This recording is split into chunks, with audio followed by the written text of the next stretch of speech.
Sejam bem-vindos, bem-vindas, queridos e amados alunos e alunas do curso Mater Dei de Teologia Bíblico-Doutrinal.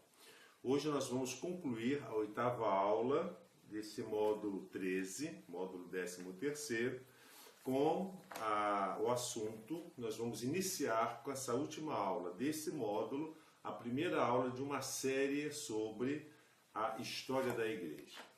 Vamos, como de costume, pedir a Nosso Senhor que nos ajude, nos ilumine, nos dê força e luzes para podermos conhecer, aprender, assimilar os seus ensinamentos e vivermos com muita alegria, com muita confiança e fé na palavra do Senhor. Em nome do Pai, do Filho e do Espírito Santo. Amém. Senhor Deus, fazei que nós, vossos filhos, que buscamos conhecer mais os vossos ensinamentos, cresçamos na nossa fé e no vosso conhecimento, para que possamos adorar-vos e amar-vos como vós mereceis. Por nosso Senhor Jesus Cristo, vosso Filho, na unidade do Espírito Santo. Amém. Em nome do Pai, do Filho e do Espírito Santo. Amém. Então vamos dar início nessa última aula desse módulo de História da Igreja. Nós vamos falar sobre a introdução, a primeira parte da história da igreja, da fundação até o século III. Então, nós vamos pegar por blocos de séculos, uma sequência. É claro que eu não vou esgotar o assunto de história da igreja no nosso curso. Vou passar fazendo um voo rasante em cima deles. Na nossa apostila tem tudo isso e indicamos, ao final da apostila, a bibliografia de onde vocês poderão pesquisar, aprofundar mais. Então vamos lá. Introdução, primeiro período do nosso curso. A situação do paganismo e difusão do cristianismo. Então vamos começar a história da igreja, desde o contexto em que Cristo, nosso Senhor Jesus Cristo, ele fundou a igreja, mas vamos primeiro fazer um panorama histórico, situacional, de como estava naquela época do cristianismo antes de ser divulgado ou perante a sua divulgação. Bem, fato é incontestável e hoje absolutamente verificado pelas pesquisas mais rigorosas não ter existido até hoje povo algum civilizado ou bárbaro, sem religião, sem culto, sem uma adoração a um Deus supremo. Tem se provado ultimamente que até o homem pré-histórico, o troglodita da era quaternária e paleolítica, deixou gravados nas cavernas sinais copiosos de sua preocupação religiosa. Nem tiveram confirmação, nem resistiram a exames críticos às notícias relativas aos povos sem religião. Pelo contrário, todas as vezes que surgiam invencionices tais, o resultado era obter-se mais uma prova do consenso unânime, universal, constante, em favor da existência de mais um povo afeiçoado à sua religião. Estabelecida essa inconteste verdade, afirmada pelos mais escrupulosos antropólogos modernos, já outra refutação se faz mister no campo histórico das religiões. A precedência do politeísmo ao monoteísmo. A tese predileta dos adversários da religião é que esta, como tudo o mais, é resultante do humano desenvolvimento, ou seja, do evolucionismo. Com outras palavras, o homem, no princípio, nada sabia de religião. Depois, para explicar os fenômenos naturais, ou seja, da natureza, ou seja, o vento, o relâmpago, o trovão, o crescimento das plantas e dos animais, etc., ele começou a supor a existência de seres espirituais em toda parte. Outros dão origem diversa ao politeísmo. Daí, conforme os evolucionistas, se desenvolveram a religião, aperfeiçoando-se até a humanidade chegar ao culto de um ser supremo, que suplanta os demais em poder e por isso os governa. E, enfim, um passo mais, eis o puro monoteísmo. Ora, o que se sucedeu precisamente foi o contrário. A humanidade passou do monoteísmo ao politeísmo. Os etnógrafos e arqueólogos mais afamados e conscienciosos colheram dados suficientes para mostrar que tanto mais puramente monoteístas são os povos quanto mais antigos. Para a generalização da ideia de um Salvador, todos os povos possuíam a tradição antiquíssima, provavelmente vinda dos tempos patriarcais, embora misturada com mitos, de que surgiria um medianeiro divino, conquistador, vencedor, que marcaria uma época de ouro na história da humanidade. Quanto ao tempo e à vinda do Redentor, eis o que julgavam vários povos. Os reis magos tinham conhecimento da aparição de um astro no advento do Messias.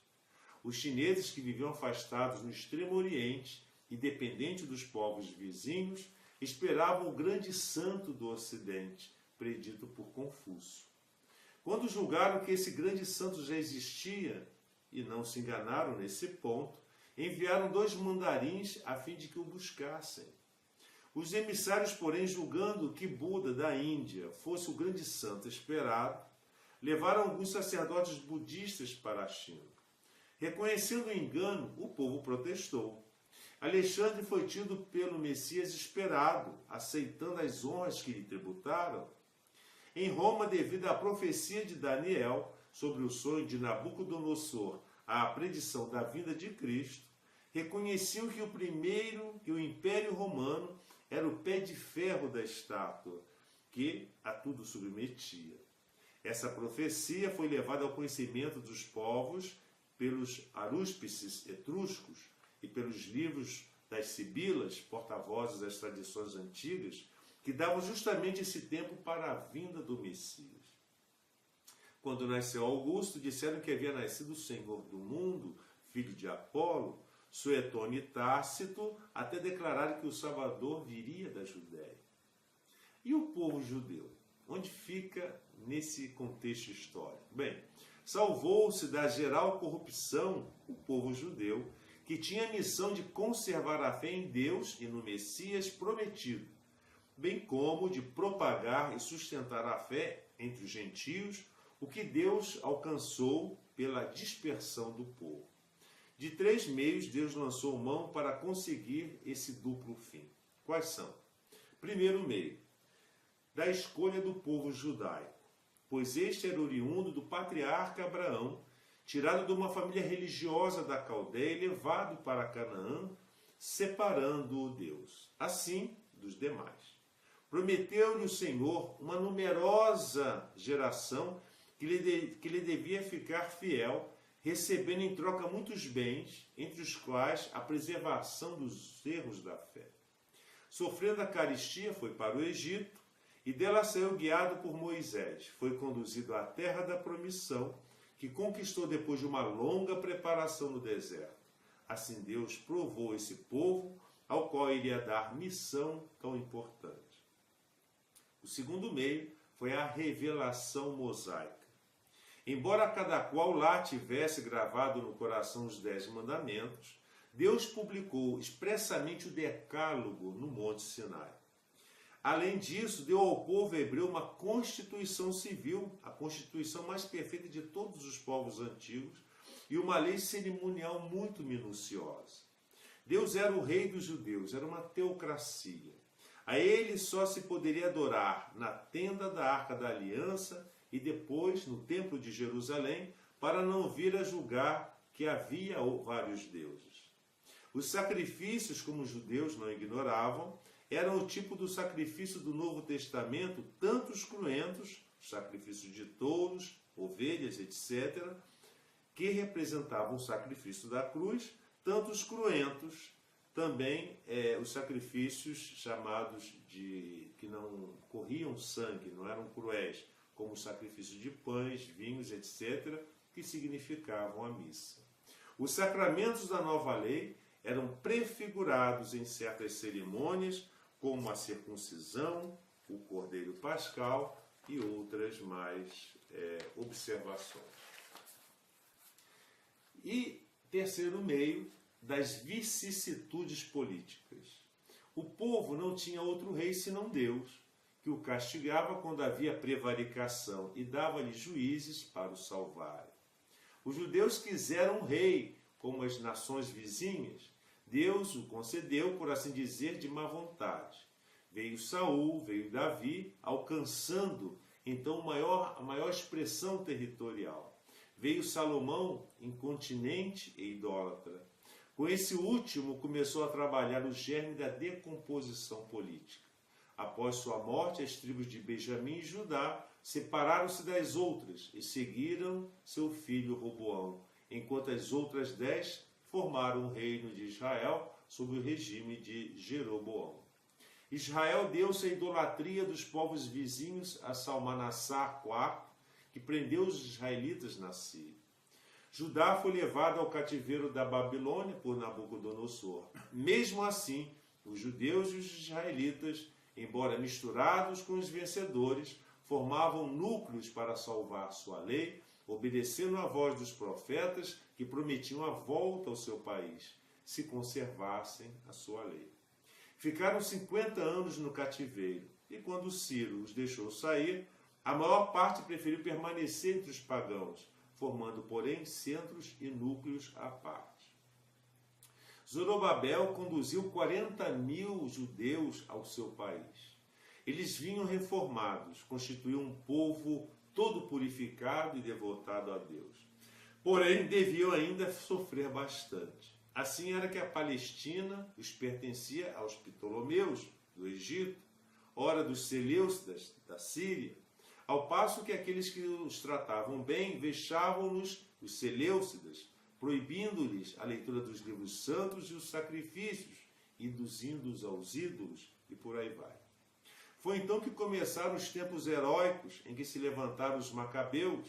Surgiu a pior época, a dos asmodeus, que, embora reinassem bem no princípio, brigaram no fim, chamando os romanos em seu auxílio. Pompeu aprovou Hircano contra seu irmão Aristóbulo como rei da Palestina, mas o pôs sob seu protetorado. César constituiu Herodes procurador sobre as ordens de Hircano. Herodes, porém, dominou de fato, ainda que não de direito. Morrendo Hircano, Herodes governou completamente, vindo assim o cetro de Judá a passar para as mãos dos israelitas, para as mãos alheias, perdão. Herodes era idumeu de origem, não cria em Javé, proibia os sacrifícios e vexava os judeus, embora tivesse captado a benevolência judaica com a restauração do templo. A Palestina gemia assim sob o governo de Herodes Magno, o Grande, e vassalagem de Roma, que lhe impunha graves tributos. Vieram enfim a governá-lo os romanos, Pôncio Pilatos, que os oprimiam com impostos e queriam introduzir o culto aos imperadores, que se julgavam deuses. Calígula, por exemplo, queria colocar sua estátua no Sancta Sanctorum, ou seja, no espaço do Santo dos Santos, mas os judeus estavam dispostos a resistir fortemente. Felizmente, Calígula morreu antes de o tentar realmente. Assim não é para admirar que aquela gente esperasse que o Messias, o Salvador dos judeus, fosse o vencedor do povo romano. E quais eram, então, dentro da história dos judeus, as principais seitas judaicas? Bem, haviam 6 seitas judaicas, ou 6 segmentos judaicos. O primeiro eram os saduceus, que eram nacionalistas. Eles eram ricos, helenistas, amigos dos romanos, deístas. Eis seus traços gerais. Admitiam o Pentateuco, mas não se importavam com a lei. Havia os fariseus, que é o segundo grupo. No princípio, quase todo o povo era fariseu. Depois chamaram assim os mestres da lei e aos crentes que cercavam a lei como uma sebe, carregando-a de prescrições minuciosíssimas, de modo que a deturpavam. Eis porque Jesus os probou, os censurou. contudo sempre tinham seu merecimento. E tinha os essênios, o terceiro grupo, que eram os místicos do Mar Morto e da Palestina. Uma parte dos essênios vivia em estado matrimonial. O quarto grupo eram os terapeutos, por ordem contemplativa, era uma ordem contemplativa dos judeus em Alexandria. Eram penitentes rigorosos, ocupavam-se em interpretar a Bíblia, o que faziam alegoricamente. O quinto grupo era os dos judeus da diáspora, ou seja, da dispersão.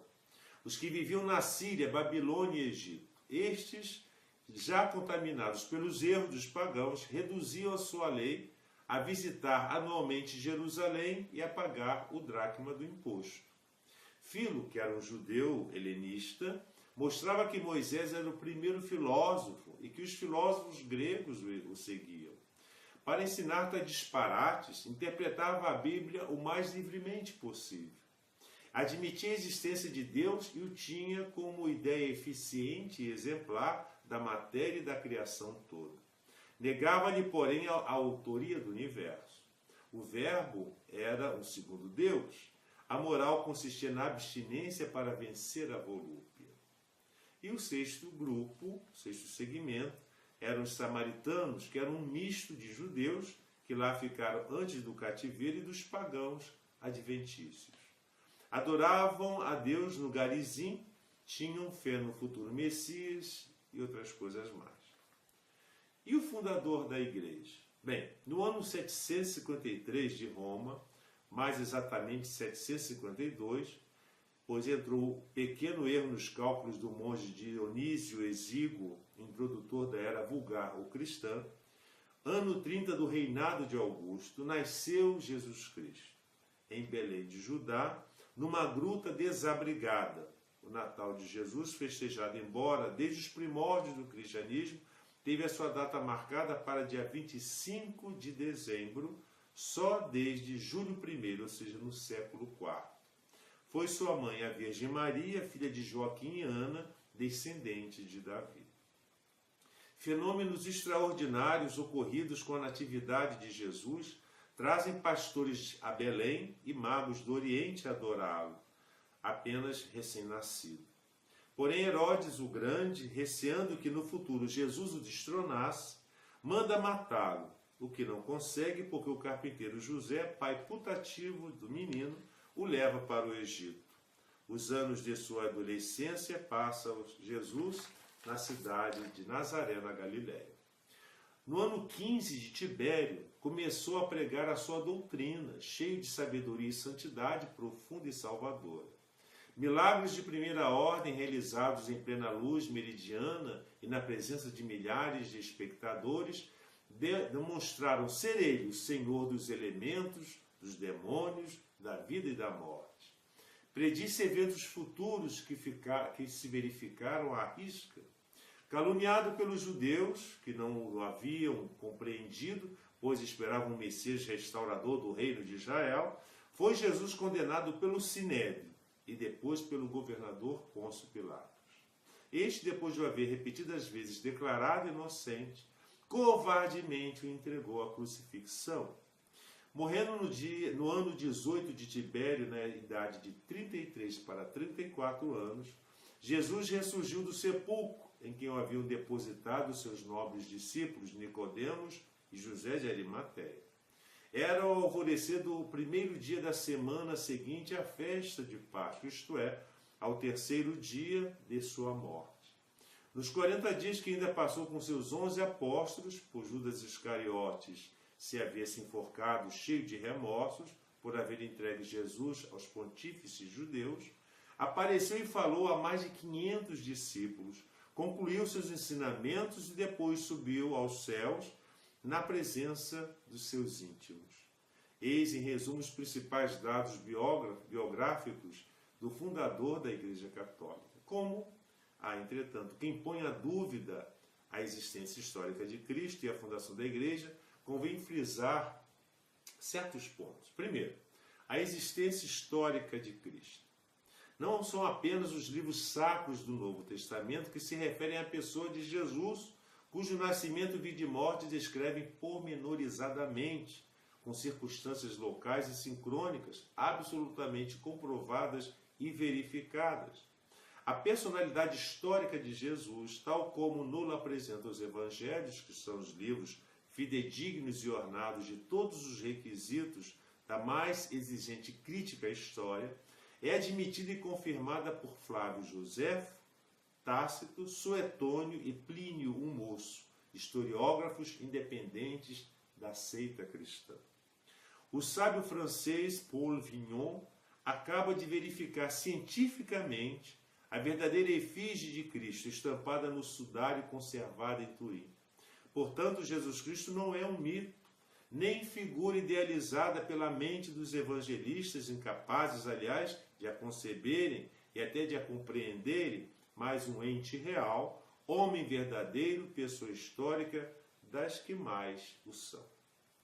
E quais são as credenciais e autoridade do fundador da igreja? Bem, anunciado pelos profetas do Antigo Testamento, apresentou-se Cristo ao mundo nas circunstâncias de lugar, tempo, modo e todas as demais em que devia aparecer, desenvolver-se e finalizar o prometido Messias. Em seus ensinamentos simples, mas elevados e santos, proclamou-se não só enviado, mas também Filho de Deus. E provou à sociedade, por numerosos e insofismáveis milagres, a verdade de suas asserções, tudo confirmando com o selo divino da sua ressurreição. Pôde jamais alguém apresentar credenciais mais autênticas e autorizadas do que Jesus?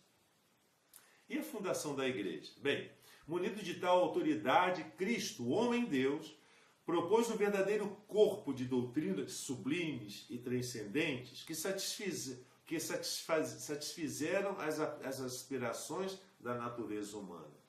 Reuniu discípulos, dentre os quais escolheu alguns para apóstolos seus e os enviou a ensinar, reger e santificar os povos, dando a seus emissários os amplos poderes que tinha recebido do Pai Celeste.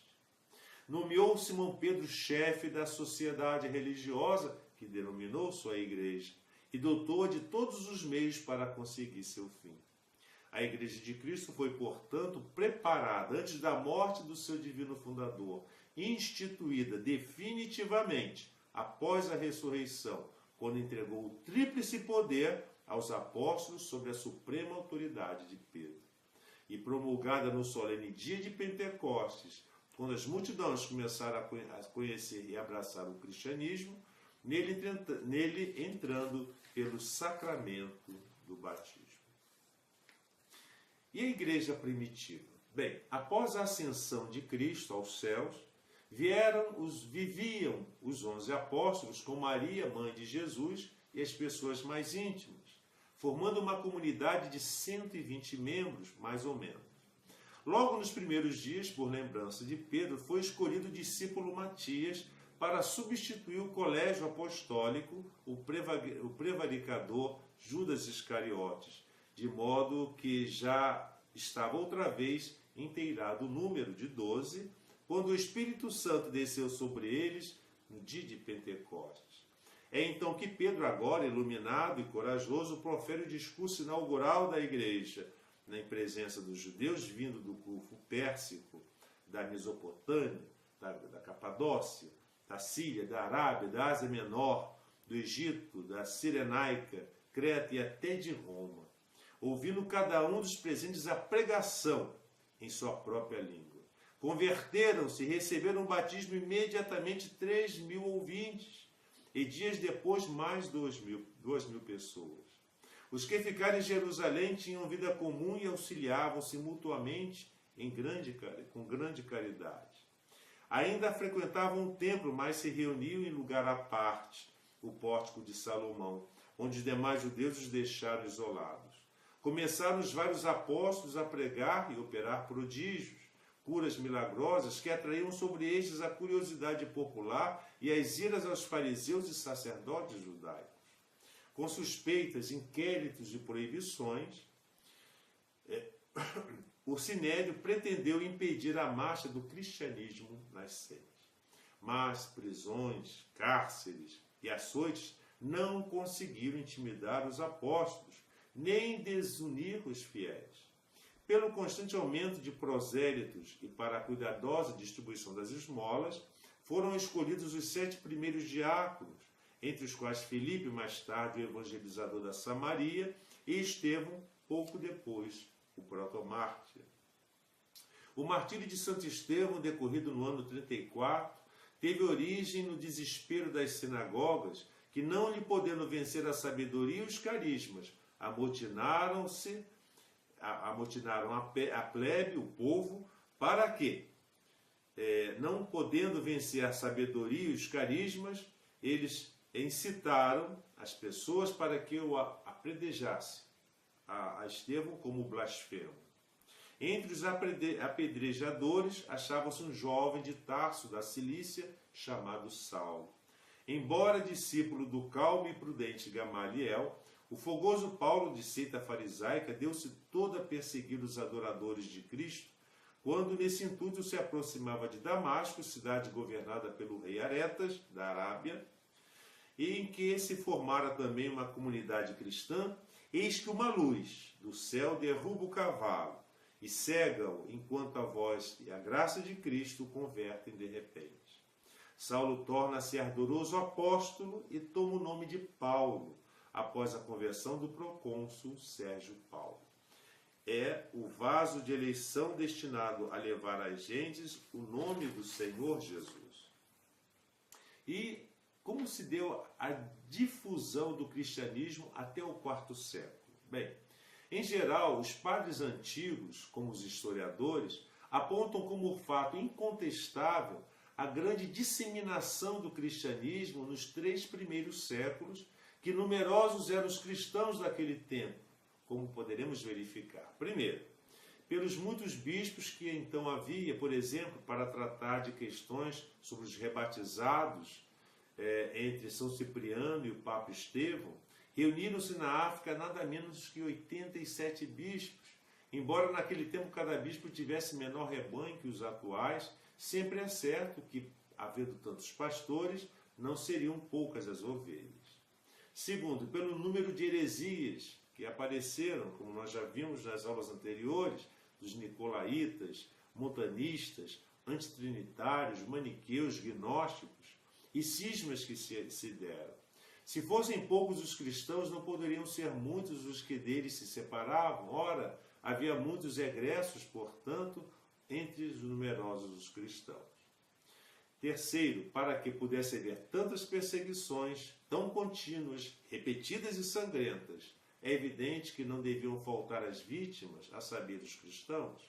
Nem se pense que todos os cristãos eram das classes pobres, os libertos e escravos, embora fossem os mais numerosos, pois, como nos refere os apologistas e historiadores, foram martirizados muitos nobres, matronas, tribunos, cônsules e mesmo da família de Diocleciano, que era imperador do Império Romano. E nós temos, em particular, na Ásia Menor, a metrópole cristã era Antioquia da Síria. Em Edessa, já no ano 200, reinava um príncipe cristão. Na Armênia já havia florescentes comunidades no século II. Da Síria passou o cristianismo à Pérsia e à Mesopotâmia. Chegou, enfim, a ser evangelizada toda a Ásia Menor, com as respectivas ilhas, havendo muitos cristãos por toda a parte. Na Europa, a Itália recebeu a fé pregada por São Pedro e por enviados seus, de modo que as principais cidades receberam o cristianismo bem cedo, gloriando-se muitas igrejas de serem de origem apostólica. Nas Gálias era tradição até o século XVI, mas às vezes contestadas, que datava dos tempos apostólicos a fundação de suas igrejas. Em todo caso, são do primeiro ou segundo séculos e fundadas por enviados de Roma. Na Espanha, por exemplo, esteve São Paulo, é de tradição castelhana que São Tiago o Maior, ela esteve, porém, essa perde o rumo nas noites do século VIII, de modo que nada se pode averiguar. Outros querem que ao menos o seu corpo lá esteja sepultado em Compostela. Da Germânia belga, fala Santo Irineu, mais ou menos no ano 202, como se já existisse desde muito tempo aquela cristandade. A outra parte, além do Reno, na Alemanha, recebeu cedo o cristianismo. Na África, o São Marcos, enviado por São Pedro, foi o primeiro bispo de Alexandria. A África proconsular, devido às muitas comunicações comerciais que tinha com a Itália, recebeu bem depressa o Evangelho. E a questão da Igreja e o Estado? Bem, antes de mais nada, nós vamos ter que falar sobre a perseguição contra os cristãos. No princípio, o Império Romano considerava os cristãos como se fosse uma seita judaica e não os perseguia, querendo Tibério até colocar Jesus Cristo entre os deuses do Império. Mas foi curta esta época de serenidade, pois logo começaram as perseguições. Há 2 períodos de perseguições aos cristãos no território do Império. Primeiro, de Nero a Décio, e segundo, de Décio a Diocleciano. Bem, o motivo principal neste período não foi julgar que o Império Romano não podia coexistir com o cristianismo, como vieram a pensar mais tarde. Outras foram as causas. E quais foram elas? Primeiro, o furor dos judeus e dos pagãos, que julgavam os cristãos culpados de todos os males que lhes sucediam. Segundo, a crueldade, a avareza, o fanatismo de alguns imperadores, governadores e sacerdotes idólatras. A ocasião de procederem contra os cristãos foi dada por alguns pretextos ou por uns quase motivos. São, por exemplo, as leis do Estado contra a magia, contra a introdução de novos cultos sem a respectiva aprovação do Estado. Mas como o cristianismo exigia a hegemonia e o domínio na religião, nunca podia alcançar tal aprovação. Outra lei é contra as sociedades secretas, que incluíam os cristãos. Outros puniam os crimes de lesa majestade, se, por exemplo, não adorassem a estátua do imperador. Durante os reinados de Tibério e Calígula, os cristãos não foram perseguidos, pois ainda os julgavam uma espécie de judeus e nada mais. Mesmo assim, o decreto de Cláudio contra os judeus só indiretamente atingiu os cristãos. Começaram então as perseguições ferozes que Nero acometeu, que depois de assassinar sua esposa e seus parentes, mandou atear fogo a Roma para representar ao vivo o incêndio de Troia. Pelo menos há motivos para assim julgar, e Tácito não ousa contradizer. Quando o povo consternado foi protestar e pedir providências, Nero cinicamente acusou os cristãos daquele crime. Isso deu início às perseguições. Foi uma crueldade inaudita. São Pedro morreu crucificado, São Paulo pela espada, uma multidão imensa foi queimada viva, servindo de archotes às festas noturnas. Também nas províncias foram perseguidos, embora não tão ferozmente. A Vespasiano e Tito eram guerreiros e deixaram em paz esses homens inofensivos, os cristãos. Mas Diocleciano, também da dinastia dos Flávios, como os demais anteriores, foi outro Nero para os cristãos, embora no começo lhe mostrasse alguma simpatia. Foram vítimas nessa perseguição alguns parentes de Domiciano, como Flávio Clemente e as 2 Flávias Domitilas. São João foi enviado para Pátmos. Nerva deixou em paz os cristãos, mas veio Trajano, que foi o primeiro imperador estrangeiro, o Optimus Maximus, que aplicou aos cristãos a lei das sociedades ocultas. Plínio, governador da Bitínia, para ter uma norma certa contra os cristãos, interrogou o imperador, e a resposta foi: non sunt conquirendi, ao que adverte Tertuliano, ou são culpados ou não. Se são culpados, devem ser buscados e punidos. Se não o são, por que maltratá-los e persegui-los? Mas a resposta de Trajano só teve o proveito de pôr aos cristãos ao abrigo das vexações do povo, e nada mais. Nesse tempo deu-se o martírio de Santo Inácio de Antioquia, que escreveu a várias igrejas cartas belíssimas, onde patenteava seu ardente desejo de martírio. Outra vítima foi Simeão de Jerusalém.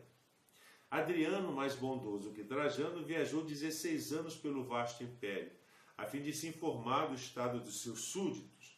sendo condescendente para com todos, mesmo para os cristãos. Eis as normas que ele adotou. Primeiro, só por serem cristãos não os molestaria. B. Não os condenaria sem que fossem provadas as acusações feitas contra eles. Terceiro, se os delatores caluniassem os cristãos, seriam punidos severamente. Isso é o que se colige de um rescrito do procônsul da Ásia Menor, embora alguns sem fundamento o ponham em dúvida. Verdade é que também nesse tempo houve mártires, como por exemplo São Policarpo. Outros dizem que foi só mais tarde. Antônio Pio nada fez em prol nem contra os cristãos.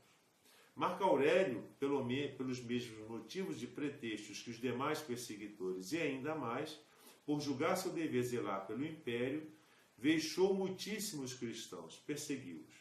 Não publicou logo seus editos, mas quando o povo supersticioso atribuiu aos cristãos as enchentes do Tibre e a praga dos gafanhotos, recomeçaram as perseguições, inflamadas pelos sentimentos hostis de muitos governadores. Muitos suplícios se inventaram então. Já naquele tempo eram inocentes os governadores, acusavam os cristãos de serem contra eles e por isso os condenavam. Mas, por outra parte, aceitavam as acusações nem sempre verdadeiras dos escravos contra os senhores cristãos, o que era igualmente contra a lei. Foi interrompida a perseguição por causa da guerra com a Boêmia Morávia, penosa aos romanos. Ora, sucedeu que numa ocasião, quando as águias aí andavam em perigo, sobreveio falta d'água pelo que Marco Aurélio mandou rezar aos deuses. A legião de Mélita, composta quase só de cristãos, orou de joelhos ao Deus verdadeiro e logo choveu ao lado dos romanos, enquanto os inimigos foram dispersados por uma tempestade de coriscos e trovões. Como era natural, cada legião atribuía esse feito ao Deus ao qual rezava. Diz Eusébio que o próprio Marco Aurélio julgava devê-lo à legião cristã, pelo que chamou Legio Fulminatrix. Alguns o põem em dúvida, porém Tertuliano e Apolinário o narram. Igualmente não concordam se, em consequência desse fato, Marco Aurélio diminuiu ou aumentou as vexações aos judeus. Em todo caso, é certo que 3 anos mais tarde recomeçaram as perseguições na Gália. Eusébio narra por extensos tormentos inauditos e incríveis de muitos, entre os quais figuram Blandina, Santo Alexandre, Potino, Átilo, segundo se deduz das cartas das igrejas de Leão e Viena, as igrejas da Ásia Menor. Cômodo, ao contrário do pai, foi extravagante e relaxado nos negócios do império, mais favorável aos cristãos devido à sua concubina Márcia, que ou era cristã ou amiga de cristãos. Não obstante, houve também alguns mártires em seu reinado. Varrão pensa que a divina providência se serviu de Cômodo para castigo dos nobres que antes vexavam os cristãos. Seguiu-se depois um tempo de anarquia, em que os prefeitos do Palatino punham e depunham imperadores ao seu bel prazer. Entretanto, os cristãos não tinham trevas.